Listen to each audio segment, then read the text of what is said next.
Ang 1,500 sundalo ay huminga ng malalim. Hindi sila makagalaw o makakurap. Ang kanilang katahimikan ay parang sememento na nagpapatibay sa kapangyarihan ni Rugo. Sa huli, gumalaw ang nanginginig na kamay ni Ella patungo sa nagniningas na uling. Agad na nagliyab ang papel sa sandaling nahawakan nito ang apoy. Sa sandaling naglaho ang kanyang nagliliyab na kaluwalhatian sa itim na abo at kumalat sa hangin, sinampal ni Rugo ang kanyang pisngi. Tandaan mo na ang karangalan na hawak ko ay nasa ilalim ng aking mga paa. Humirit si Rugo, na nakatayo sa harap ng 1,500 sundalo sa field ng parada, tulad ng isang nanalo. Samantala, sa isang malayong tanggapan, nakaupo si Brigadier General Carmen Menang Reyes. Siya ang pinuno ng araw, isang lihim na espesyal na komandang intelihensya na direktang nasa ilalim ng kagawaran ng Pambansang Depensa ng Pilipinas. At ang pagkakaroon nito ay isang lihim. Opisyal, siya ang direktor ng Kawanihan ng Impormasyon, ngunit sa loob ng militar, siya ay tinakpan ng mga talaan ng isang Black Ops agent na napatay sa aksyon 6 na taon na ang nakakaraan. Sa kanyang mesa ay may nakapatong na lumang kahon, tulad ng karaniwan. Sa labas, ang kahon ay tila isang ordinaryong mail, ngunit sa loob nito ay isang ulat mula sa ika-7 kumpanya ng supply. Hindi ito isang tipikal na dokumento ng militar. Huminga ng malalim si General Reyes at binuksan ang ulat. Mas nakakatakot pa ito dahil sa magaspang na tekstura ng papel na naramdaman sa ilalim ng kanyang manipis na guwantes. Sa tuktok ng ulat ay malinaw na nakasulat ang sulat kamay sa isang pulang pigment, hindi tinta. Ito ay isang matalas at desperadong sulat kamay na tila lulugasin ng papel. General, hindi ko pa nawawala ang pag-asa. Hindi ito militar. Ginagawa ni Master Sergeant Lim ang ika-7 kumpanya ng supply bilang kanyang pribadong kaharian. Hindi lamang siya nagnanakaw ng mga supply, kundi ginagamit niya rin ang mga mababang ranggo na sundalo bilang kanyang pribadong alipin. Ang bawat utos ay dapat sundin at ang sinumang tumanggi ay sumasailalim sa malupit na karahasan tulad ng nakakatakot na ritual ng pagsunog sa field ng parada. Hindi ko na kaya mangyaring tapusin ang impyernong ito. Lumalim ang kunot sa noo ni General Reyes. Nakaranas na siya ng paglalantad ng hindi mabilang nakatiwalian sa militar at pagbagsak ng malalaking organisasyon, ngunit ito ang unang pagkakataon na nakarinig siya ng isang sigaw na napakalinaw at nagpapasigla sa dugo. Sa kaibuturan ng kanyang puso, nagsimulang umikot ang isang malamig na galit. Master Sergeant Lim, ang bulong ni General Reyes sa kanyang pangalan. Sa opisyal na talaan, siya ay isang masipag at pinarangalan na espesyalista sa supply, ngunit sa loob ng militar, mayroong maraming bulong-bulungan na siya ay nagnanakaw ng mga supply at nakikipag-ugnayan sa mga kumpanya ng militar at itim na merkado, ngunit walang sinuman ang naglakas loob na hamunin siya. Tinawag niya ang kanyang aide. Sargento Ramirez, sundan mo ang lihim na ruta ng dokumentong ito.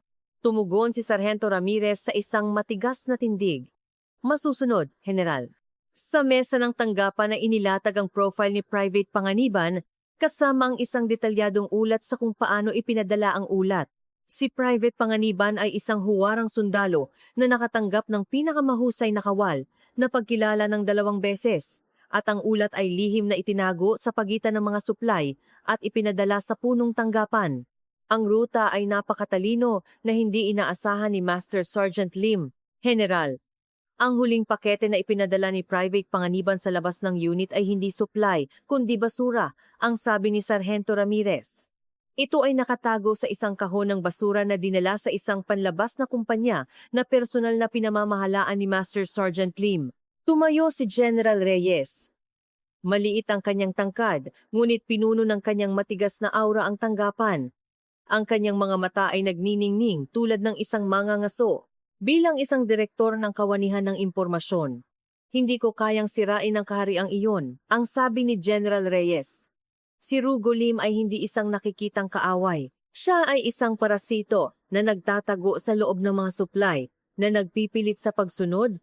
Naglakad siya patungo sa display case. Doon, ipinapakita ang kanyang uniforme na may mga insignya ng general at kumikinang na mga medalya. Ngunit hindi ang uniforme ang inabot ni General Reyes. Sa kaibuturan ng display case ay may isang lumang, magaspang na combat uniform na tila na puno ng pawis at dugo. Simula ngayon, mawawala ako ng 1 linggo sa isang misyon, ang sabi ni General Reyes sa isang matatag at hindi nagbabago na boses. putulin ang lahat ng panlabas na kontak. Si Brigadier General Carmen Reyes ng Espesyal na Komandang Operasyon ng Araw ay patay na para sa isang sandali. General, personal po kayong pupunta? Tanong ni Sargento Ramirez ng may gulat. Delikado po iyon, napakadelikado. Si Master Sergeant Lim ay isang halimaw na may mga mata sa lahat ng dako. Hindi trabaho ng araw na iwasan ang panganib, ang sagot ni General Reyes. Upang ganap na sunugin ang impyerno na nilikha ng halimaw na iyon, kailangan kong personal na magsimula ng apoy. Inihagis niya ang uniforme ng general. Bumagsak ang mga medalya sa sahig at nagsimula siyang magsuot ng lumang camouflage uniform. Ang kanyang buhok ay nakatali sa isang mahigpit na ponytail. Sa kanyang bulsa ay may maliit at matigas na bagay. Ito ay isang emergency communication device na ginamit niya noong siya ay isang espesyal na operative. Ang kanyang mga mata ay nagsimulang kumislap ng malamig, tulad ng talim ng paghihiganti. Maghintay ka, Rugo Lim. Hindi ang sertipiko ni Private Panganiban ang sinunog ko. Ito ang galit ng araw. Tahimik na binuksan ni General Reyes ang pinto ng tanggapan at lumakad sa dilim. Ang kanyang mga yapak ay hindi na mga yapak ng isang general. Ito ay mga yapak ng isang sergeant na naglilinis ng bodega ng supply. Walang sino man ang nakakilala sa kanyang tunay na pagkatao. Lahat ay makikita siya bilang isang ordinaryong 28 taong gulang na sergeant, si Sergeant Clara Reyes. Siya ang pinakamababa at pinakamadilim na anyo, ang kadiliman ng Kampo Bahaghari. Ang pasukan sa ika-7 kumpanya ng supply ay mahigpit na bantay, na tila isang pribadong sistema ng seguridad na ganap na naghihiwalay sa kanilang mga lihim mula sa labas ng mundo. Nagtago si Sergeant Reyes o sa halip, si Private First Class Clara Reyes sa likod ng isang lumang truck ng transportasyon at dumaan sa pangunahing gate ng unit. Nakasakay sa truck ng supply, nagawa niyang iwasan ang mga mata ni Master Sergeant Lim. Huminto ang truck sa core warehouse area ng ika-7 kumpanya ng supply. Daan-daang malalaking bodega ang nakatayo na parang mga tabing. Hoy, Sergeant, bumaba ka. Magsisimula na ang trabaho mo ngayon, ang sabi ng isang matanda at magaspang na boses. Mag-ingat ka, ito ang lugar ni Master Sergeant Lim. Konting pagkakamali, buto mo'y hindi na makikita. Bumaba si Sergeant Reyes sa truck. Hindi tulad ng field ng parada kung saan mainit ang sikat ng araw. Ang lugar ng bodega ay may amoy ng langis at amag na halo-halo sa isang madilim na kapaligiran. Nagsimula siyang magbaba ng mga kahon. Ang kanyang lakas ay hindi tulad ng isang ordinaryong sergeant. Ang kanyang katawan, na sinanay para sa mga espesyal na operasyon, ay parang isang pinong makina. Ilang mga matatandang sergeant, na mga tauhan ni Master Sergeant Lim, ang nagbantay sa kanya. Ang kanilang mga mata ay hindi tulad ng mga nakatatanda na tumitingin sa isang sergeant, kundi tulad ng mga tagapamahala na nagbabantay sa mga alipin. Bago ka ano? Tanong ng isang sergeant, na may kasamang ngisi. Ilang taon na kayo rito? Hindi sumagot si Sergeant Reyes, nagbabalang siya ng mga kahon, ngunit ang kanyang mga mata ay nagniningning ng matalim. Ikunukumpara niya ang listahan ng mga supply sa aktual na item. At sa loob lamang ng ilang oras, natuklasan niya ang lihim na bodega ni Master Sergeant Lim. Ang espasyo na ito, na nakatago sa likod ng isang lumang pader, ay nakalista bilang isang saradong lugar sa opisyal na logbook. Sa isang maliit na tunog ng metal, kumatok siya sa pader, na kinumpirma ang walang laman na espasyo sa loob. Sa loob ng mga kahon na dapat sana ay naglalaman ng mga kagamitan sa militar, ay nakalagay ang mga bag ng buhangin o lumang kalat. Naglagay si Master Sergeant Lim ng mga item sa labas at nakipag-ugnayan sa mga panlabas na supplier. Mula sa mga lumang walkie-talkie na ginagamit ng mga sergeant ng komunikasyon, isang hindi kilalang naka-encrypt na maikling signal na hindi military standard ay regular na umalingaw-ngaw. Agad na naramdaman ni Clara Reyes na ang signal na ito ay isang paraan ng komunikasyon para sa mga iligal na transaksyon sa labas. Hindi huminto si Clara Reyes sa kanyang trabaho na kinukolekta ang mga bakas ng katiwalian sa kanyang mga mata. Naaalala niya ang lahat. Ang kanyang utak ay parang isang high-speed camera. Pagkatapos ng kanyang shift, naglakad siya kasama ang iba pang mga sundalo patungo sa lumang barracks. Isang malalim na pakiramdam ng kawalan ng pag-asa ang bumalot sa kanila. Doon nakita niya si Private Panganiban. Malambot pa rin ang kanyang balikat. Hindi siya lumapit. Ginawa niya ang kanyang sarili na isa sa kanila. Malawak ang dining hall, ngunit ang pagkain ay halos hindi sapat. Ang mga sundalo, lalo na ang mga nasa ilalim ng direktang utos ni Master Sergeant Lim, ay halos hindi makakain ng maayos. Ang tubig na sopas na naiwan sa mga plato ay hindi nakakabusog. Ngunit may isang plato na iniwan na may sapat na kanin at kaunting tuyong isda.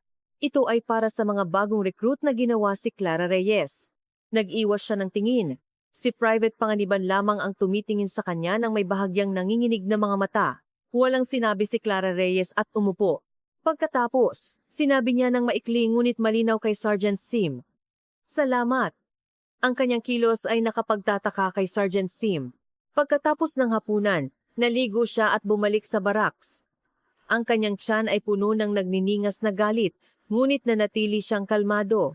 Sa gabing iyon, habang tulog ang lahat ng sundalo sa malalim na gabi, tahimik na lumabas si Clara Reyes sa barracks. Lumakad siya tulad ng isang multo sa napakadilim na dilim. Ang kanyang patutunguhan ay ang underground storage. Pagdating sa underground storage, inalis ni Clara Reyes ang mga kahon at inilabas ang kanyang espesyal na kasangkapan sa harap ng bakal na pinto. Tahimik na sinira ng kasangkapan ang padlock ng walang ingay. Sa loob lamang ng 3 segundo, bumagsak ang padlock sa sahig. Pagkabukas ng bakal na pinto at pagpasok niya, tumama sa kanyang mukha ang malamig na hangin na may amoy ng bulok na tubig. Mas malaki ang loob ng underground storage kaysa sa inaasahan niya. Ang bodega na ito, na wala sa opisyal na logbook, ay ang pribadong vault ni Master Sergeant Lim. Daan-daang piraso ng kagamitan sa paggaganap at mga modernong armas ang nakaimpake sa mga ordinaryong kahon sa halip na sa mga military packaging. Ito ay mga military assets na malapit nang lumabas sa itim na merkado sa labas. Kalmadong inilabas ni Clara Reyes ang kanyang telepono at nagsimulang kumuha ng litrato. Hindi niya pinalampas ang anumang pahiwatig na maaaring sumubaybay sa serial number ng item, status ng packaging at ruta ng pamamahagi. Habang patuloy siyang kumukuha ng litrato, nakakita siya ng isang bagay sa isang sulok ng bodega. Ito ay natatakpan ng military canvas at ang laki nito ay halos kasinlaki ng katawan ng tao. Inalis ni Clara Reyes ang canvas. Sa sandaling iyon parang nagyelo ang kanyang puso. Ito ay mga kagamitan sa pagpapahirap, mga lumang kadena at electroshock device at maging isang latigo na may natuyong dugo. Ito ang katotohanan ng malupit na karahasan ni Master Sergeant Lim laban sa mga sundalo. Hindi ito lamang pagnanakaw. Ginawa ni Master Sergeant Lim ang unit na ito bilang isang nakahiwalay na pribadong bilangguan na kinokontrol ang mga sundalo. Noon, umalingaw-ngaw ang isang metallic warning sound sa likod ni Clara Reyes. Sino ka? Nagpakita si Master Sergeant Lim kasama ang 2 sergeant. May hawak silang makapal na bakal na tubo sa kanilang mga kamay. Umalingaw-ngaw ang boses ni Master Sergeant Lim sa underground storage. Ngayon, may nangyaring kakaiba sa listahan ng aking pinahahalagahang item. Maaaring dahil sa bagong sergeant na iyon. Sir, ako ang nagbabantay sa sergeant na iyon. Ang sabi ng isang sergeant. Pinupok ni Master Sergeant Lim ang kagamitan sa pagpapahirap gamit ang bakal na tubo na hawak niya. Ang mga kaibigan ko na ito ay naghihintay ng mga bagong bisita. Tiningnan niya ang paligid. Ang kanyang mga mata ay matalim tulad ng isang mabangis na hayop, ngunit si Clara Reyes, na nakatago sa isang lugar na hindi naabot ng ilaw, ay nanatiling kalmado kahit sa dilim. Hindi niya nakalimutan na siya ay ang espada ng multo. Hindi siya nakikita. Nag-alinlangan si Master Sergeant Lim ng isang sandali, ngunit wala siyang nakita. Kakaibang huni lamang pala. Inilagay niya ang bakal na tubo at naglakad papasok sa bodega. Kailangan nating alisin muna ang mga item sa loob. Sa sandaling nawala sila, mabilis na lumabas si Clara Reyes sa kanyang pinagtataguan. Wala na siyang oras na mag-aksaya. Inilabas niya ang kanyang communication device at nagpadala ng mensahe sa isang nakatagong lokasyon. Isang linya lamang ang mensahe. Ang espada ng multo ay matagumpay na nakapasok. Nakakuha ng mga ebidensya. Nakita ang katotohanan ng impyerno. At ang mga ebidensya na kanyang ninuha ay naipadala sa gitnang server ng punong tanggapan ng araw ng naka-encrypt. Tapos na ang lahat ng trabaho. Lumabas siya sa underground storage tulad ng isang multo. Perpekto ang pagsara ng pinto at pagbalik ng padlock. Walang sino man ang malalaman na binisita niya ang lugar na ito. Sa pagsisimula ng sikat ng araw sa bodega, bumalik si Clara Reyes sa pagiging isang ordinaryong sergeant.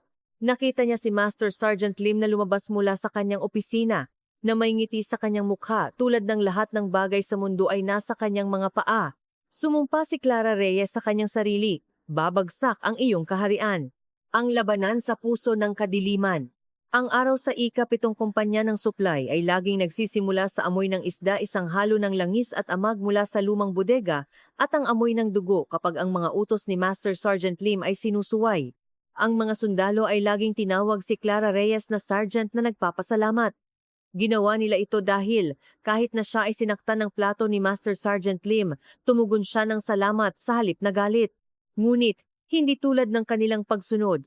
Ang galit sa puso ni Clara Reyes ay humasa sa isang malamig na bakal. Araw-araw, ang kanyang mga gabi ay puno ng pagkuha at pagsusuri ng impormasyon. Para sa mas malalim na pagkuha ng impormasyon, sinuri ni Clara Reyes ang mga galaw ng mga direktang tauhan ni Master Sergeant Lim. Partikular, si Sergeant Sim at Sergeant Park ang kanang kamay at kaliwang kamay ni Master Sergeant Lim. Si Sergeant Sim ay pangunahing nagkoordinata ng mga transaksyon sa pamamagitan ng pamamahala ng mga item at pagpili ng oras ng transaksyon. Si Sergeant Park ay pangunahing responsable para sa pagkontrol at pagsubaybay sa mga sundalo at pati na rin sa pagpapatupad ng parusa.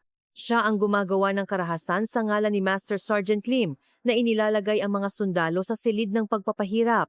Kailangang tuklasin ni Clara Reyes ang mga bulsa ng dalawang sergeant na ito dahil mahalaga ang pahiwatig. Ang insidente ay nangyari ng maaga sa umaga. Habang kumakain ng mga sundalo sa dining hall ng supply, biglang dumating si Master Sergeant Lim. Pula ang kanyang mukha. Niyakap niya ang lahat ng ingay sa dining hall. Sino ang naglakas loob na hawakan ang puso ng aking kaharian? Agad na yumuko ang lahat ng sundalo. Tiningnan ni Master Sergeant Lim si Private Panganiban. Private Panganiban, sinabi mo bang wala kang alam? Nanginginig na sumagot si Private Panganiban. Sir, hindi po ako. Hinawakan ni Master Sergeant Lim ang buhok ni Private Panganiban. Noong huli, nagpakita ka ng pagsuway sa akin. Nakita niya si Clara Reyes na nakatayo malapit sa gilid ng mesa at tiningnan siya. Sino ka? Ikaw ba ang bagong recruit na sergeant na pumasok sa aking kaharian? Yumuko si Clara Reyes at sumagot. Oo, Sergeant Clara Reyes po. Nakakainis ang tingin mo. Ang sabi ni Master Sergeant Lim, dinuraan siya. Ano ang problema mo? Hindi tinaas ni Clara Reyes ang kanyang ulo. Nakakapanghinayang po ang mga kagamitan. Nagngisi si Master Sergeant Lim sandali. Kagamitan? Ang ibig mong sabihin ay nasasayang ang mga kagamitan? Mabibili ang mga kagamitan ngunit hindi mabibili ng pera ang buhay ng tao, ang sagot ni Clara Reyes. Ito ang kanyang tunay na damdamin, ngunit tinawanan ni Master Sergeant Lim ang kanyang mga salita. Binitawan ni Master Sergeant Lim ang ulo ni Private Panganiban at lumapit kay Clara Reyes. Interesante, may isang nag-uusap tungkol sa katarungan dito. Sinampal niya ang pisngi ni Clara Reyes. Umalingaw-ngaw ang tunog ng sampal sa dining hall. Umikot ang ulo ni Clara Reyes. Hindi siya nagpakita ng sakit. Naging mas malamig ang kanyang mga mata. Magsilbi ka bilang espesyal na ID kay Sergeant Park. Ang utos si Sergeant Park ay utos ko. Ito ay isang hindi inaasahang pagkakataon para kay Clara Reyes. Si Sergeant Park ang pangunahing tao na nangangasiwa sa silid ng pagpapahirap. Ayon sa utos, nagsimulang sumunod si Clara Reyes kay Sergeant Park tulad ng isang anino. Itinuring siya ni Sergeant Park na isang walang silbi at mababang uri ng babae. Hoy Sergeant Che, ang sabi ni Sergeant Park. Amoy ka. Amoy ng iyong maruming mababang ranggo. Nakatayo si Clara Reyes sa likod ni Sergeant Park. Ang kanyang mga mata ay nananatiling matalim. Nagtungo si Sergeant Park sa nakatagong silid ng pagpapahirap. Sumunod din si Clara Reyes. Madilim at malamig ang silid ng pagpapahirap. May mga lumang tanikala na nakasabit sa dingding at isang sirang upuan ang nakatayo sa gitna. Hinawakan ni Sergeant Park ang mga tanikala at ngumiti ng may kasiyahan. Ang mga kaibigan ko na ito ay gumagawa ng napakagandang tunog. Kapag hinawakan ko ang mga ito, pakiramdam ko ay isa akong Diyos. Noon umalingaw-ngaw ang walkie-talkie sa bulsa ni Sergeant Park. Inilabas ni Sergeant Park ang walkie-talkie at nagpadala ng naka-encrypt na signal. Sergeant Che, maghintay ka rito. Bantayan mo ang pinto, baka may darating. Iniwan ni Sergeant Park ang walkie-talkie sa isang sirang upuan at umalis sandali, mukhang nagmamadali siya. Binigyan si Clara Reyes ng 30 segundo. Inilabas niya ang kanyang handang microduplication chip. Ang kanyang mga kamay ay parang sa isang salamangkero. Ganap na naipasok ang chip sa contact point ng baterya ng walkie-talkie. Sinimula ng chip na kopyahin ang lahat ng encryption system at impormasyon ng frequency ng walkie-talkie, 5 segundo. Kumurap ang duplication chip. Matagumpay ang pagkuha ng data. Binalik ni Clara Reyes ang chip at bumalik sa pasukan ng silid ng pagpapahirap na parang walang nangyari. Perpekto ang kanyang misyon. Bumalik si Sergeant Park at tahimik na nakatayo si Clara Reyes sa likod niya. Inilagay ni Sergeant Park ang walkie-talkie sa kanyang bulsa at muling sinampal ang pisngi ni Clara Reyes. Walang silbi na babae. Tahimik na tinanggap ni Clara Reyes ang kanyang kilos. Natapos na niya ang trabaho kay Sergeant Park. Ang gabi ng paghahayag. Kinabukasan ng gabi, ang ika-7 kumpanya ng supply ay nag-host ng VIP night upang tanggapin ang mga VIP na bisita, ang pribadong quarters ni Master Sergeant Lim.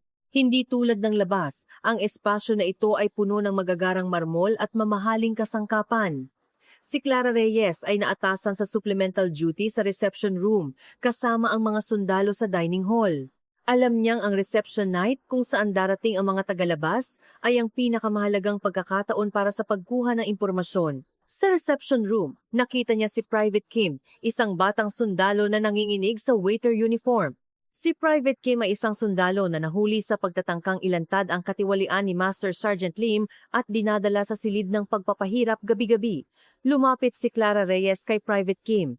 "Huwag kang kabahan, Private." Tiningnan siya ni Private Kim nang may paghamak at kawalan ng tiwala. "Bakit ka laging sumusunod lamang, Sergeant? Nakalimutan mo na ba ang katarungan?" Nanginginig ang mga mata ni Clara Reyes. Nag-alinlangan siya sandali at pagkatapos ay sumagot. "Upang talunin ang pinakamalakas na kaaway, kailangan mong magtago sa pinakamababang lugar." Hindi naintindihan ni Private Kim ang kanyang mga salita. Noon, pumasok ang mga VIP sa reception room, isang matanda at matabang lalaki, isang babae na may matalas na hitsura at si Master Sergeant Lim ang sumalubong sa kanila. "Ang mga taong ito ang tumutulong sa akin na mapanatili ang unit na ito," ang sabi ni Master Sergeant Lim. "Pakisuyong tanggapin sila ng pinakamahusay na alak at pagkain." Tahimik na nagsimulang magsilbi si Clara Reyes. Nakatutok lamang siya sa kanilang mga boses, mga piraso ng pag-uusap. "Master Sergeant, ang dami ng ikalawang batch ay 3 beses kaysa sa huling pagkakataon," ang sabi ni Master Sergeant Lim. "Lalo na, malaki ang dami ng pinakabagong kagamitan sa satellite communication." Matabang lalaki. "Mabuti. Kailangan nating magdagdag ng margin. Mahirap makakuha ng ganitong uri ng item sa labas ng merkado." Matalas na babae. "Sa halip, ang pagbabayad ay medyo maantala sa pagkakataong ito. Binabantayan ng mas mataas na autoridad ang aming cash flow." Master Sergeant Lim. "Huwag kang mag-alala. Ang unit na ito ay isang perpektong isla. Walang sino man sa kagawaran ng pambansang depensa ang makakatingin sa loob nito." Naitala ni Clara Reyes ang nilalaman ng kanilang pag-uusap sa kanyang utak. Sa paglipas ng reception, inutusan ni Master Sergeant Lim si Clara Reyes na magsilbi ng alak sa isang VIP. Ginawa niya ang kanyang makakaya upang mapanatili ang kanyang kalmado. Kinuha ng VIP ang kanyang pulso. "Hoy, Sergeant, medyo maganda ang iyong katawan." Ngumisi siya nang may pagkasuklam. Hindi nagbago ang mga mata ni Clara Reyes at tahimik niyang inalis ang kanyang kamay. "Sir, dapat maging sundalo ang sundalo. Magpatuloy tayo sa pag-uusap tungkol sa negosyo." Tiningnan ng babae si Clara Reyes nang may interes. Naramdaman ni Clara Reyes ang tingin ng babae ngunit hindi siya umiwas. Nabasa niya sa mga mata ng babae ang isang kakaibang uri ng malamig na kapangyarihan na naiiba kay Master Sergeant Lim. Bumulong ang babae kay Master Sergeant Lim. "Sa dami ng item na ito, lalo na ang A740 encryption key, magkakaroon ng malaking problema kung lalabas ito." Bumilis ang tibok ng puso ni Clara Reyes. A740 encryption key? Ito ay ang pinakabagong teknolohiya na lihim na binuo sa punong tanggapan ng araw. Kung lalabas ito, hindi lamang ito pagnanakaw ng item, kundi paglabas ng pambansang lihim. Ito ang magiging tiyak na ebidensya na magpapabagsak sa kaharian ni Master Sergeant Lim. Alam ni Clara Reyes na sa pamamagitan ng duplication chip at impormasyon sa decryption ng walkie-talkie, ang A740 encryption key na ito ay lalabas sa labas ngayong gabi. Ang kanyang undercover mission ay nasa rurok nito. Pagkatapos ng reception, tos ng madaling araw, tulog na ang lahat ng VIP. Ang ikapitong kumpanya ng supply ay nasa malalim na katahimikan. Humiga si Clara Reyes sa kama sa barracks, nagkunwari na tulog. Sa kanyang kamay ay hawak niya ang isang maliit na communication device na konektado sa duplication chip. Nagpadala siya ng maikling naka-encrypt na mensahe kay Sergeant Park. Ang espada ng multo ay nakakuha ng huling ebidensya. Ang A740 encryption key ay lalabas ngayong gabi. Tahimik siyang tumayo. Muli siyang nagsuot ng combat uniform at nagtungo sa Warehouse Building 5. Sa harap ng Warehouse Building 5, nagtatago si Sergeant Sim sa guard. Lumapit si Clara Reyes sa likod ni Sergeant Sim. Perpektong nagtago siya sa kanyang walang ingay na mga yapak. Inilagay ni Sergeant Sim ang kanyang walkie-talkie sa kanyang labi. Ngayon, magsisimula ang trabaho. Papasukin ang panlabas na truck. Noon, tumalon si Clara Reyes sa likod ni Sergeant Sim. Ginamit niya ang kanyang mga kasanayan bilang isang espesyal na operative upang agad napigilan ang leeg ni Sergeant Sim. Humingi si Sergeant Sim ng hininga at bumagsak ng walang tunog. Inilabas ni Clara Reyes ang kanyang katawan sa anino. Kinopya niya ang boses ni Sergeant Sim at nagpadala ng mensahe. May maliit na error. Pumasok ang truck sa loob ng 5 minuto. Ipapadala muli. Ito ay upang bigyan ng araw ng 5 minutong oras para sa pagkilos. Pagkatapos ng 5 minuto, bumukas ang likod na pinto ng Warehouse Building 5. Sa loob ay may lumang kahon ng kahoy na nakabalot ang A740 encryption key. Tumayo si Clara Reyes sa tabi ng kahon. Alam niyang hindi pa tapos ang kanyang misyon dito. Kailangan niyang tiyakin na darating si Master Sergeant Lim sa pinangyarihan at kukumpirmahin ang ebidensya. Mula sa labas ng unit, nagsimulang marinig ang isang napakahinang tunog ng helicopter. Ang tunog ay umalingaw-ngaw ng mahina tulad ng hangin, ngunit alam ni Clara Reyes na ito ang paglapit ng espesyal na grupo ng araw. Muling bumukas ang likod na pinto ng bodega. Si Master Sergeant Lim ay lumabas na nakasuot ng pajama robe sa kanyang military uniform. "Sino ka?" Nagulat si Master Sergeant Lim. "Hindi ako magnanakaw ng military supplies, kundi nagbebenta ako ng puso ng Pilipinas. Ako ang multo na magpapabagsak sa iyong kaharian." Inihagis ni Clara Reyes ang walkie-talkie sa kanyang kamay sa sahig. Sinira ito. Sa sandaling iyon, ang field ng parada ay nagsimulang lumiwanag ng may maliwanag na ilaw mula sa mga searchlight. Sumigaw si Master Sergeant Lim. Ito ay isang bitag. Tumakbo siya upang sirain ang A740 encryption key sa kahon. Ngunit mas mabilis si Clara Reyes. Gumalaw siya tulad ng kidlat. Sinira ang braso ni Master Sergeant Lim at pinigil siya. Arg! Ang matanda na braso ni Master Sergeant Lim ay bumagsak. Bumukas ang pinto at pumasok ang espesyal na grupo ng araw. Sa likod nila ay nakatayo si Sargento Ramirez. Hindi makapagsalita si Master Sergeant Lim sa gulat. Tiningnan ni Brigadier General Clara Reyes ang naghihirap na Master Sergeant Lim na may bali ang braso nang may malamig na tingin. "Master Sergeant Lim, hindi ka sundalo. Ikaw ay isang traidor at isang demonyo. Ngayon, matatanggap mo ang parusa para sa iyong mga krimen."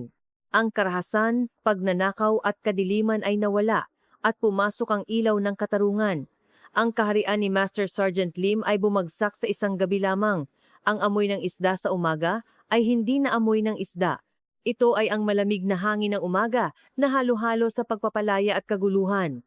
Ang bagong umaga. Si Master Sergeant Lim ay agad na inaresto sa pinangyarihan ng espesyal na grupo ng araw. Ang kanilang walang kabuluhang paglaban ay nawala sa harap ng matatag na determinasyon ni Brigadier General Clara Reyes. Ngumiti si Sargento Ramirez na nakatayo sa harap ni General Reyes. Hindi na siya si Sergeant Che. Marumi ang kanyang camouflage uniform ng alikabok, ngunit ang ilaw ng searchlight na bumubuhos sa kanya ay nagliliwanag sa kanyang matigas na kalooban. Lumapit si Sargento Ramirez sa kanya at binati siya. "General, matagumpay na natapos ang lahat ng operasyon." Ang mga mata ni General Reyes ay nananatiling malamig. Hindi pa tapos ang operasyon, Sargento Ramirez. Ang huling misyon ay gawing normal ang unit. Tiningnan ni Clara Reyes ang quarters. Lubos na suriin ang lahat ng bagay na itinago ni Master Sergeant Lim, lalo na ang mga kagamitan sa pagpapahirap sa underground storage at ang listahan ng mga biktima. Inihagis niya ang kanyang uniform at kinuha ang kanyang general na uniform mula kay Sargento Ramirez at isinuot ito, bagamat wala siyang titulo ng 4 na bituing general. Siya ang pangunahing puwersa sa likod ng araw. Sa field ng parada, nakatayo ang 1,500 sundalo. Nanatili silang nakatayo sa isang posisyon, ngunit ang kanilang mga mata ay nag-aalinlangan pa rin sa pagitan ng takot, kawalan ng tiwala, at mahina na pag-asa. Nandyan din si Private Panganiban. Tiningnan niya si Clara Reyes. Hindi siya makapaniwala na ang babae na nagbalewala sa kanya at sumunod lamang noong siya ay isang sergeant ay isang brigadier general na may kumikinang narango sa kanyang military uniform. Umakyat si Clara Reyes sa podium. Ang kanyang mga mata ay tumingin sa bawat isa sa 1,500 sundalo. Ako si Brigadier General Clara Reyes ng espesyal na command ng operasyon ng araw. Umalingaw-ngaw ang kanyang boses sa field ng parada sa pamamagitan ng mikropono. Ngayon, si Master Sergeant Lim at ang iba pang pangunahing suspek ay inaresto. Isang mahinang pag-ungol ang lumabas sa mga sundalo. Ito ay isang tunog ng ginhawa, ngunit sa parehong oras, isang tunog ng kawalan ng paniniwala. Kumain kayo ng amag na kanin, sinaktan kayo ng plato ng putik, at nasaksihan ninyo ang hindi makatarungang karahasan at paghamak, ang sabi ni Clara Reyes. Ang kanyang tingin ay tumama kay Private Panganiban. Private Panganiban. Nagyelo ang buong katawan ni Private Panganiban. Natakot siyang maging target. Si Private Panganiban ang lumaban hanggang sa huling sandali ng kaharian ni Master Sergeant Lim at sinubukang ipaalam sa labas ang katotohanan ng impyerno, ang sabi ni Clara Reyes ng matatag. Salamat sa kanyang katapangan, nagawa nating sirain ang tiwaling organisasyong ito. Kinawayan niya si Private Panganiban. Tumayo si Private Panganiban sa podium nang may nanginginig na mga binti na hindi makapaniwala. Private Panganiban, hindi nasunog ang iyong kaluwalhatian sa uling. Ang sigaw ni Clara Reyes sa field ng parada, ang iyong katapangan ay nagligtas ng 2,000 buhay.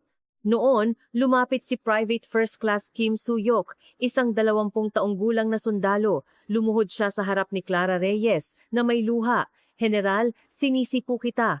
Akala ko po, sumusunod ka lamang. Itinayo siya ni Clara Reyes. Private Kim, ayos lang, ginawa mo ang lahat para mabuhay. Huwag ka nang umiyak, wala nang karahasan dito. Sumigaw siya sa 1,500 sundalo, ang ikapitong kumpanya ng supply ay hindi na ang kaharian ni Master Sergeant Lim. Hindi kayo mga alipin, kundi mga mapagmataas na sundalo na naglilingkod lamang sa bansa. Balikan ninyo ang inyong nawawalang dignidad. Agad na umalingaw-ngaw ang isang malakas na tunog mula sa mga sundalo. Ito ay ang tunog ng pagtayo. Ang field ng parada ay napuno ng halo-halong tunog ng pag-iyak at pagbubunyi. Sa buong umaga, isinagawa ang paglilinis ng unit sa ilalim ng pamumuno ni Brigadier General Clara Reyes. Ang mga iligal na dokumento at malalaking halaga ng pera ay natuklasan sa quarters ni Master Sergeant Lim at sa underground storage. Isang kamangha-manghang bagay ang natuklasan. Ano ito? Inabot ni Sargento Ramirez ang mga dokumento. Ang mga sundalo dito ay binigyan ng amag na kanin at bulok na repolyo, ngunit personal na tumanggap si Master Sergeant Lim ng pinakamataas na kalidad ng pagkain araw-araw. Lalo na, malaking dami ng premium steak ang dumarating bawat linggo. Muling lumamig ang mga mata ni Clara Reyes. Naalala niya ang oras na pinahirapan ng mga sundalo tulad ng mga hayop. Ang tanghalian ngayon ang magiging pinakamainit na pagkain sa kasaysayan ng unit, ang sabi ni Clara Reyes. Sargento Ramirez, agad na kumilos. Ipamahagi ang lahat ng pagkain na ninakaw ni Master Sergeant Lim sa lahat ng sundalo sa unit. Lalo na, ang karne ay dapat ilagay sa bawat plato nang walang natitira. Masusunod, General, sagot ni Sargento Ramirez ng may pasasalamat. Ang dining hall ay may ibang kapaligiran. Nanatiling kinakabahan ang mga sundalo, ngunit ang kanilang mga plato ay puno ng mainit na kanin at maraming sopas ng karne. Umupo si Clara Reyes sa gitna ng mga sundalo na may hawak na plato. Umupo siya sa opisyal na mesa. Nag-alinlangan pa rin si Private Panganiban kung paano niya tatawagin si Clara Reyes. General? Tanong ni Private Panganiban ng maingat. Ngumiti si Clara Reyes. Hindi ako general ngayon, Private Panganiban. Isa lamang akong kasamahan na kumakain kasama ka. Salamat, ang sabi ni Private Panganiban, na nakatingin sa sopas ng karne sa kanyang plato. Mayroong maraming karne. Ang sopas ng karne na ito ay napakainit, ang sabi ni Clara Reyes. Maaaring ninakaw ni Master Sergeant Lim ang inyong dignidad, ngunit hindi ninyo ito nawala. Ngayon, araw-araw kayong kakain ng mainit na kanin at ibabalik ang inyong pagmamataas bilang mga sundalo. Noon, namutla ang buong dining hall, nag-iyakan ang mga sundalo sa ginhawa. Pakiramdam ko ay nasa militar na ako, ang sabi ni Private Kim Suyok na umiiyak sa kanyang sopas. Tahimik na kumain si Clara Reyes ng kanin. Ang lasa ng kanyang kanin ay mas matamis kaysa sa anumang piging. Ito ang lasa ng kanin pagkatapos ng pagpapatupad ng katarungan. Sa hapon, isinagawa ang paghawak sa mga natitirang tauhan ni Master Sergeant Lim at ang psychological counseling para sa unit. Mabilis na nagdala ng mga profesional na counselor para sa mga sundalo na dinala sa silid ng pagpapahirap ni Master Sergeant Lim. Mahalaga na gamutin ang kanilang PTSD at tulungan silang makabalik sa pagiging sundalo. Noon, isang kamangha-manghang bagay ang nangyari. Nag-volunteer si Private Panganiban upang tulungan ang counseling team. Nasa pintuan ako ng impyernong iyon, ang sabi ni Private Panganiban kay Clara Reyes. Gusto kong aliwin ang kanilang sakit. Naantig si Clara Reyes. Hindi lamang ito isang ordinaryong pasasalamat. Ngumiti si Private Panganiban. Sa halip na ang sertipiko ng pagkilala na nasunog, nakakita ako ng bagong karangalan sa pagliligtas sa aking mga kasamahan. Ipinagkatiwala ni Clara Reyes kay Private Panganiban ang isang mahalagang misyon. Private Panganiban, ikaw ang magiging pansamantalang senior private ng ICA. 7 kumpanya ng supply at direktang mangolekta ng mga alalahanin at reklamo ng mga miyembro ng unit. Ang lahat ng pagbabago sa unit na ito ay dapat magsimula sa pinakamababang ranggo. Masusunod, General. Ang boses ni Private Panganiban ay puno ng kumpiyansa. Pagdating ng gabi, ang ICA, 7 kumpanya ng supply ay nasa ilalim ng isang ganap na bagong kaayusan. Ang investigasyon ng pulisya militar at ang paglilinis ng araw ay magpapatuloy hanggang kinabukasan, ngunit ang kapayapaan ay bumalik na sa puso ng mga sundalo. Bumalik si Brigadier General Clara Reyes sa quarters ni Master Sergeant Lim na ginamit bilang pansamantalang command post. Naligo siya at nagsuot ng malinis na uniform ng general. Mula sa bintana, nakita niya ang tanawin ng ICA. 7 kumpanya ng supply sa gabi. Sa dilim, naririnig ang mahihinang tawa at pag-uusap mula sa baraks ng mga sundalo. Noon, pumasok si Sargento Ramirez at nag-ulat. General, ito ang huling ulat. Isang nakakagulat na dokumento ang natuklasan sa vault ni Master Sergeant Lim. Lumingon si Clara Reyes. Ano ito? Pinatakbo ni Master Sergeant Lim ang isang malaking organisasyon ng military procurement para sa pagnanakaw ng mga supply ng unit at paglabas ng mga lihim, ang sabi ni Sargento Ramirez na nag-abot ng isang dokumento. Kasama sa organisasyong iyon ang mga general at mga maimpluwensyang tao mula sa industriya ng depensa. Muling nagliyab ang mga mata ni Clara Reyes. Narealize niya na hindi lamang isang unit ang sinira ni Master Sergeant Lim, kundi kinakain niya ang puso ng buong militar. Hindi lamang isang mababang ranggo na tao si Master Sergeant Lim, ang sabi ni Sargento Ramirez. Siya ang pangunahing supplier ng malaking organisasyong ito ng katiwalian, at ang organisasyon ay naging matatag sa pamamagitan ng karahasan at pagnanakaw ni Master Sergeant Lim. Ang dokumento ay naglalaman ng detalyadong talaan ng mga pangalan at lihim na transaksyon. Ito ang tunay na blueprint ng impyerno na nilikha mo, ang bulong ni Clara Reyes. General, hindi ba dapat agad na iulat ang dokumentong ito sa mga matataas na opisyal ng kagawaran ng pambansang depensa? Tanong ni Sargento Ramirez. Matatag na umiling si Clara Reyes. Hindi. Sargento Ramirez, ang organisasyong ito ay konektado sa mga matataas na antas. Kung iulat natin ito ng ganyan, magkakaroon ng pagtanggal ng ebidensya at pagtatago. Ang kanyang mga mata ay nakatingin na sa buong militar ng Pilipinas. Gagamitin ng araw ang dokumentong ito upang simulan ng isang digmaan ng katahimikan. Idineklara ni Clara Reyes. Tiningnan niya ang dokumento. Ang dokumento sa kanyang kamay ay hindi lamang isang simpleng piraso ng papel. Ito ang espada ng katarungan na tatago sa puso ng organisasyon ng katiwalian sa militar. Ngayon magsisimula na ang tunay na digmaan, ang kadiliman sa huling sandali. Muling lumubog ang general sa malalim na anino ng kagawaran ng pambansang depensa.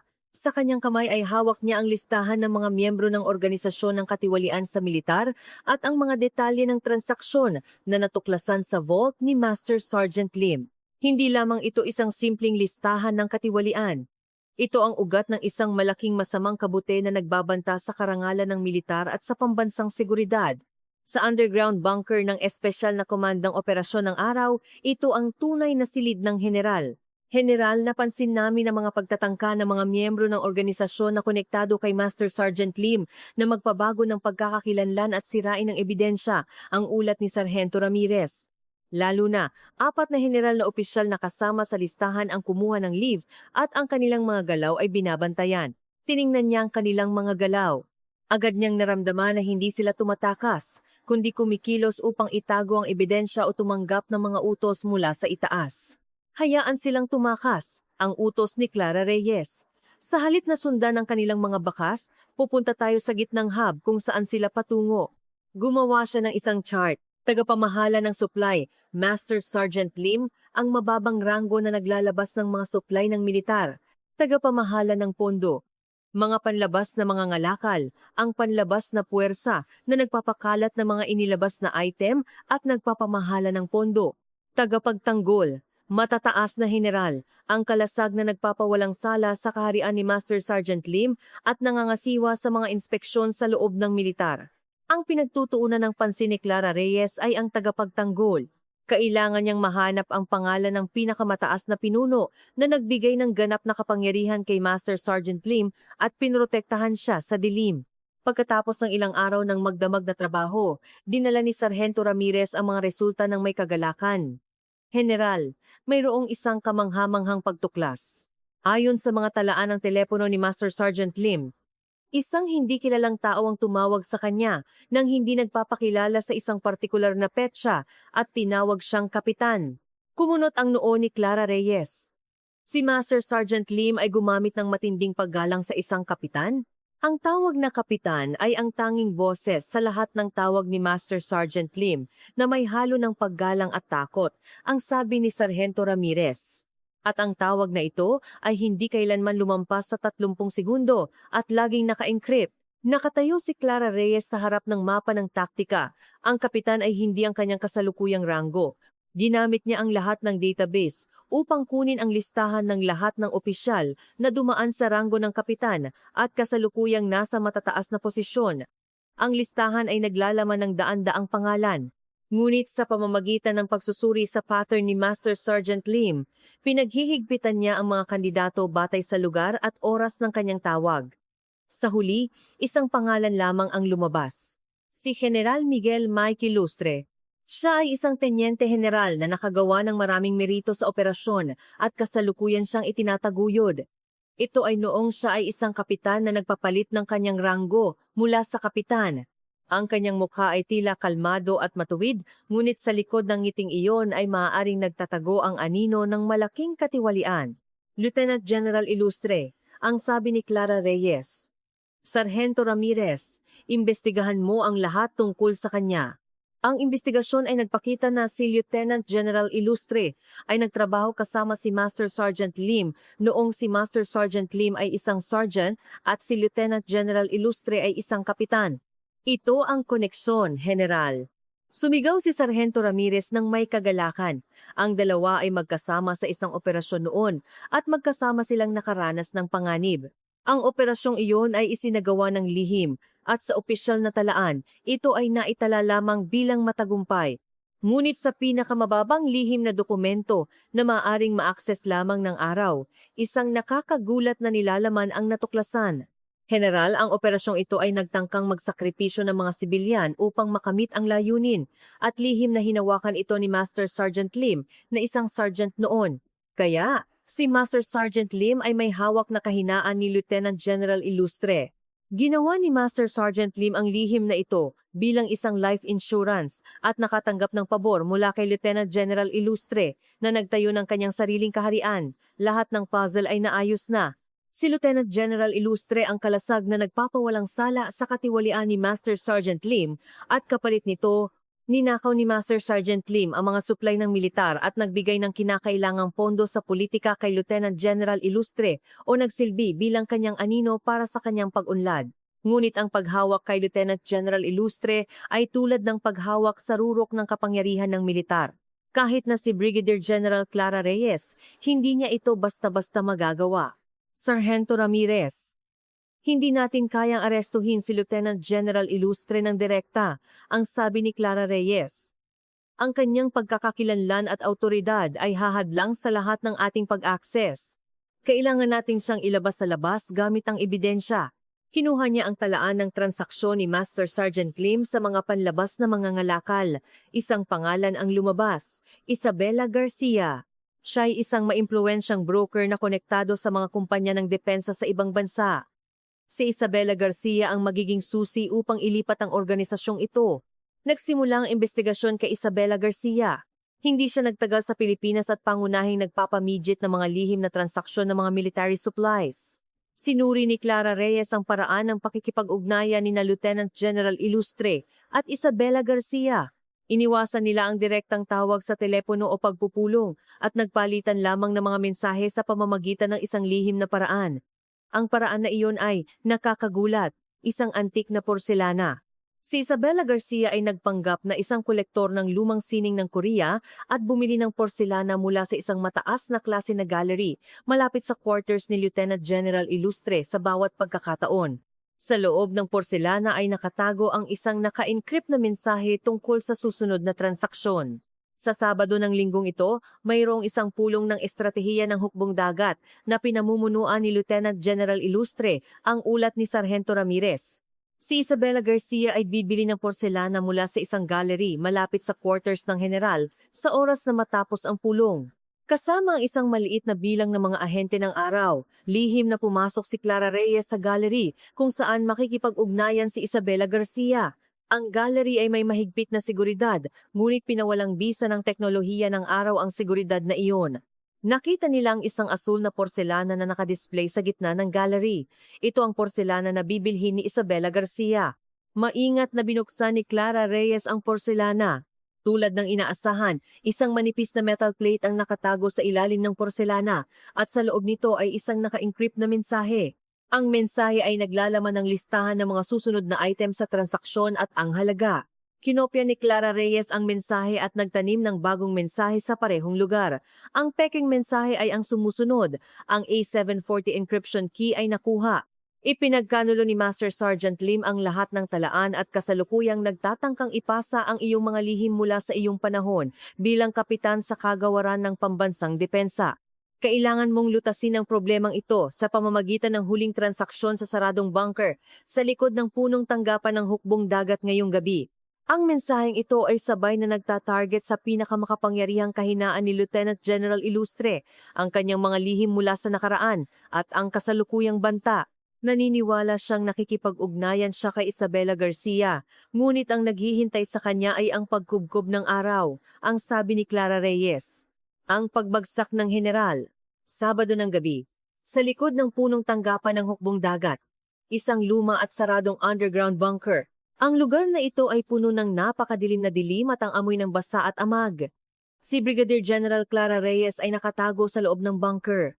Nararamdaman niya ang bawat galaw kahit sa lugar na walang ilaw. Sa tabi niya, si Sargento Ramirez at ang mga espesyal na ahente ay naghihintay tulad ng mga anino. Habang papalapit ang oras, isang mahinang ingay ng sasakyan ang narinig mula sa pasukan ng bunker. Si Lieutenant General Ilustre ito. Nakasuot siya ng lumang field jacket sa halip na uniform. Ang kanyang mukha ay puno ng pagkabalisa at galit. Pumasok si Ilustre sa bunker. Nagbantay siya sa paligid at sinabi sa mahinang boses, "Isabela, bakit ka nahuli?" Ipinagkanulo ako ng impaktong iyon na si Rugo Lim. Noon, lumiwanag ang buong bunker ng maliwanag na searchlight. Ginulat ni Lieutenant General Ilustre ang biglaang ilaw. Nagpakita si Brigadier General Clara Reyes sa harap niya. Ang kanyang mga insinya ng general ay kumikinang na sumasalamin sa ilaw. Lieutenant General Ilustre, hindi darating si Isabela Garcia, ang sabi ni Clara Reyes ng matatag. Nagulat si Ilustre sa pagkakita kay Clara Reyes. "General Che, bakit ako narito?"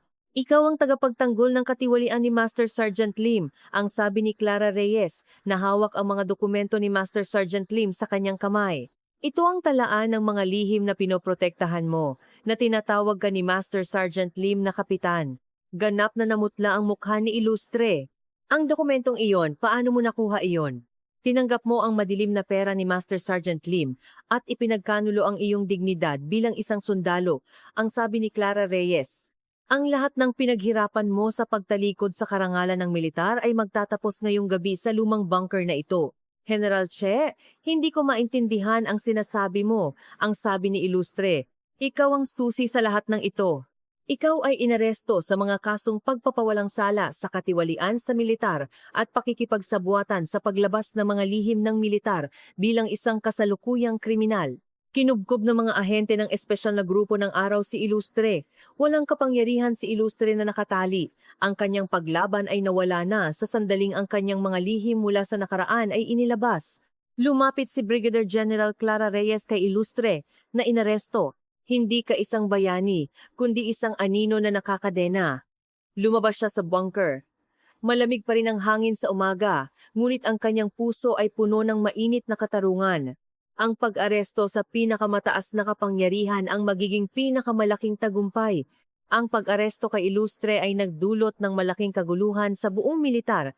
Isang stratehikong commander na dumaan sa pinakamataas na elite course ay inaresto sa mga kasong katiwalian sa militar at paglabas ng mga lihim ng militar na lubos na binabantayan ang pag-atake sa pondo ng katiwalian. Pagkatapos ng pag-aresto kay Ilustre, ang kinaharap ni Brigadier General Clara Reyes ay hindi ang paglaban sa loob ng organisasyon, kundi ang malaking pinansyal na network sa labas. Nang mawala ang kalasag na nagpoprotekta kay Ilustre, kailangan na ngayong ituro ang talim sa mga tagapamahala ng pondo. Sa gitna nito ay ang maimpluwensyang broker na si Isabela Garcia. Si Isabela Garcia, ang pangunahing tagapamahala ng pondo na nag-ugnay kay Ilustre. Sa underground bunker ng araw sinuri ni Clara Reyes ang profile ni Isabela Garcia. Si Isabela Garcia ay hindi lamang isang simpleng broker, Sargento Ramirez. Siya ang pangunahing koneksyon sa pagpapabago ng pondo at internasyonal na pamamahagi ng organisasyon ng katiwalian na ito. Si Master Sergeant Lim at Ilustre ay naglaro lamang sa kanyang mga kamay. General, ang pagsubaybay sa huling talaan ng komunikasyon na ginamit ni Isabela Garcia ay nagpapakita na malamang na nagtatago siya sa isang high-end na safe house sa labas ng Seoul, ang ulat ni Sargento Ramirez. Ngunit ang address ng safe house na iyon ay nakatago at ang sistema ng seguridad ay nasa antas ng pasilidad ng militar. Hindi natin kayang direktang atakihin. Upang mahuli siya, kailangan nating gamitin ang kanyang pinahahalagahan, ang sabi ni Clara Reyes. Si David Lopez, ang tagapamahala ng legal na koponan ng kumpanya ng depensa na pinamamahalaan ni Isabela Garcia, ngunit sa katunayan, siya ang kanyang tagapamahala ng vault at pinuno ng seguridad. Si David Lopez ay parang puso ni Isabela Garcia, ang utos ni Clara Reyes. Aarestuhin natin si David Lopez at gagamitin siya upang bitagin si Isabela Garcia. Pinangunahan ni Brigadier General Clara Reyes ang isang maliit na bilang ng mga ahente ng katarungan patungo sa pinagtataguan ni David Lopez. Si David Lopez ay karaniwang may mapagmataas na ugali, ngunit walang kapangyarihan siyang bumagsak sa harap ng mabilis at tumpak na pagpigil ng mga ahente ng araw. Pagkatapos makuha si David Lopez, agad na nagsimula si Clara Reyes ng psychological warfare. Ipinakita niya kay David Lopez ang mga ebidensya ng pagtataksil ni na Master Sergeant Lim at Ilustre. Ginoong Lopez, handa kang itapon ka ni Isabela Garcia anumang oras, ang sabi ni Clara Reyes ng kalmado, dahil ang lahat ng mga lihim na hawak mo ay naging pasanin sa kanya. Sa simula, mahigpit na lumaban si David Lopez, ngunit bumagsak siya sa harap ng malamig na katotohanan na inilatag ni Clara Reyes. Narealize niya na ginagamit lamang siya. Bukas, magpupulong si Isabela Garcia sa observatory. Nagpaplano siyang makakuha ng pondo sa pagtakas para sa huling transaksyon. Ito ang kritikal na impormasyon na hinihintay ni Clara Reyes. Ang observatory, kung saan makikipag-ugnayan si Isabela Garcia para sa huling transaksyon, ay isang malawak at bukas na lugar na madaling bantayan ngunit madaling maatake. Isang karaniwang pagpili ni Isabela Garcia. Siya ang pinakadelikado kapag pakiramdam niya ay pinakaligtas siya. Maingat na inilatag ni Clara Reyes ang mga ahente ng araw. Naging bahagi sila ng kapaligiran sa paligid ng observatory tulad ng mga anino. Sa oras ng pulong, isang mamahaling sasakyan ang pumasok sa pasukan ng observatory. Bumaba si Isabela Garcia mula sa sasakyan. Nakasuot siya ng eleganteng suit, ngunit ang kanyang mga mata ay lubos na mapagbantay. Tahimik siyang naglakad patungo sa gitna ng observatory. At pagkatapos, sa isang mahinang boses, na parang sa kanyang sarili, sinabi niya, "Nasaan ang aking kasosyo sa transaksyon?" Tiningnan ni Clara Reyes si Isabela Garcia mula sa malayo. "Hindi darating ang iyong kasosyo sa transaksyon, Miss Garcia," ang sabi ni Clara Reyes. Nagulat si Isabela Garcia sa paglitaw ni Clara Reyes, ngunit agad siyang bumalik sa kanyang kalmado.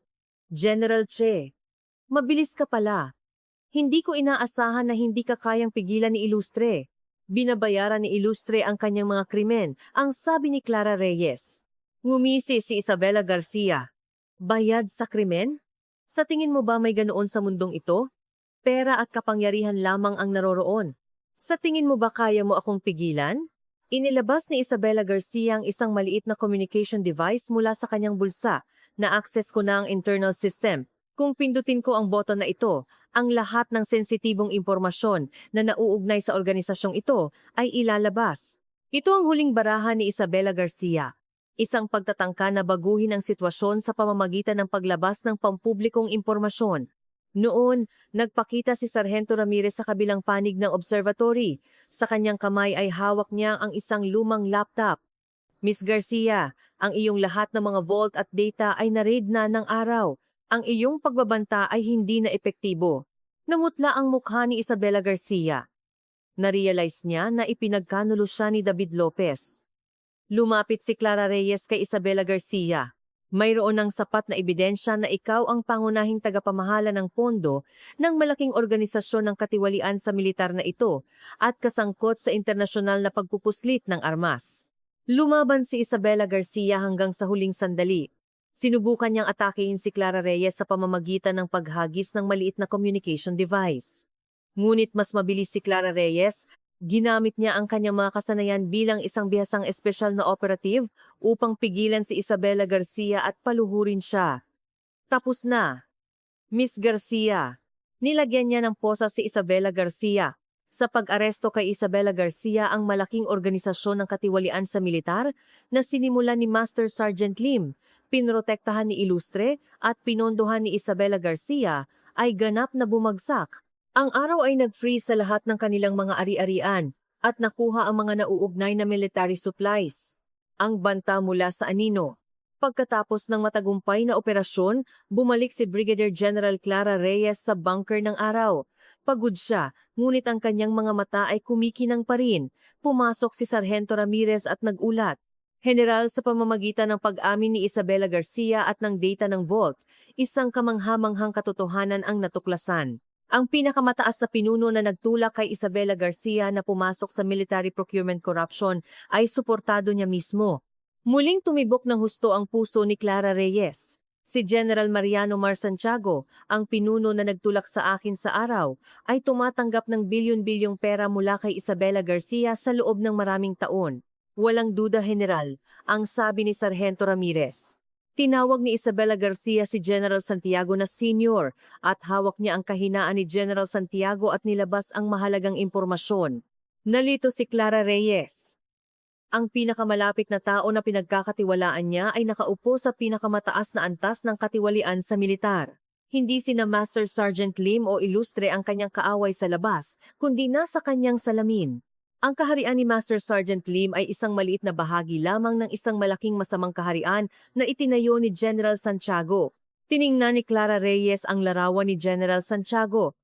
Ang kanyang mukha ay tila mainit at mabait, ngunit ang ngiting iyon ay namulaklak sa paghihirap ng maraming sundalo. "Sargento Ramirez, kailangan na nating simulan ang tunay na digmaan," ang sabi ni Clara Reyes. "Ang ating talim ay dapat na ngayong nakatutok sa ulo ng militar, hindi sa puso." Inalis niya ang mga dokumento sa mesa. Ngayon, ang lahat ng kanyang misyon ay nakatutok sa paglalantad ng katiwalian ni General Santiago. Ito ang pinakamapanganib at pinakamalungkot na laban na kailangan niyang gawin sa buong kanyang military career. "General Santiago, itinuro mo sa akin ang katarungan. Ngayon, sa katarungang iyon, hahatulan kita para sa iyong mga krimen."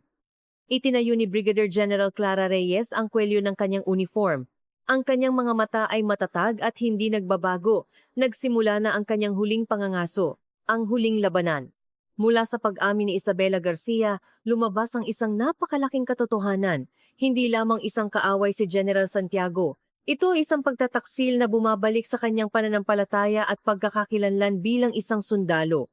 Si General Santiago ang kanyang guro at mentor na naglabas kay Clara Reyes mula sa kadiliman at ginawa siyang isang pangunahing ahente ng araw. Ang kanyang mga turo ang puwersa na nagtulak kay Clara Reyes upang sugpuin ang karahasan ni Master Sergeant Lim at ang katiwalian ni Ilustre. Ngunit ang mismong pinagmula ng katarungang iyon ay ang rurok ng katiwalian. Nananatili si Clara Reyes sa malalim na katahimikan sa harap ni General Santiago sa loob ng ilang araw. Si General Santiago ay isang bayani ng militar. Ang media ay itinuturing siyang malinis at matuwid at tila oras na lamang bago siya maging kalihim ng depensa. Ang paghawak sa isang malaking isda na tulad niya ay hindi lamang nakakaapekto sa karera ni General Che kundi sa buong araw, ang sabi ni Sargento Ramirez nang may pag-aalala. Ang kanyang kapangyarihan ay nagkokontrol sa buong military prosecution at kagawaran ng pambansang depensa. Maaaring ituring tayong mga traidor. Itinaas ni Clara Reyes ang kanyang ulo. Ang kanyang mga mata ay bakal na nagtanggal na ng lahat ng pag-aalinlangan. Sargento Ramirez, alam ni General Santiago ang lahat tungkol sa akin. Ang aking paraan ng operasyon. Ang aking mga kahinaan. Lahat. Delikado iyon. Ang sabi ni Sargento Ramirez. Hindi, ang sabi ni Clara Reyes ng matatag. Iyon ang magiging sandata natin. Itatago ni General Santiago ang kanyang kahinaan sa pinakaligtas na lugar. Ang pinakaligtas na lugar ay ako mismo. Naalala niya ang mga salita ni General Santiago. Madalas siyang nagsasalita sa mga batang opisyal tungkol sa kung paano ang isang tunay na sundalo ay naglilingkod sa pinakamababang lugar at nagtatago ng kanyang pinakadakilang lihim sa pinakamalalim na anino. Naaalala niya ang lumang library ng Philippine Military Academy. Ito ang lugar na sumisimbolo sa pinakamalinis na panahon ni General Santiago. Sargento Ramirez, suriin mo ang Admiral's Room sa lumang library ng Philippine Military Academy, ang utos ni Clara Reyes. Ito ang tanging lugar kung saan ipinakita ni General Santiago ang kanyang mga luha nang magsalita siya tungkol sa karangalan at konsensya.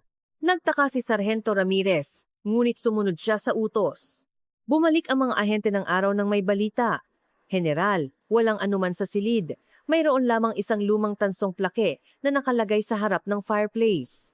Nakasulat sa plake ang mga merito ni General Santiago bilang isang kapitan. Binaligtad ni Clara Reyes ang plake. Sa likod ng plake ay nakatago ang isang micro-memory card.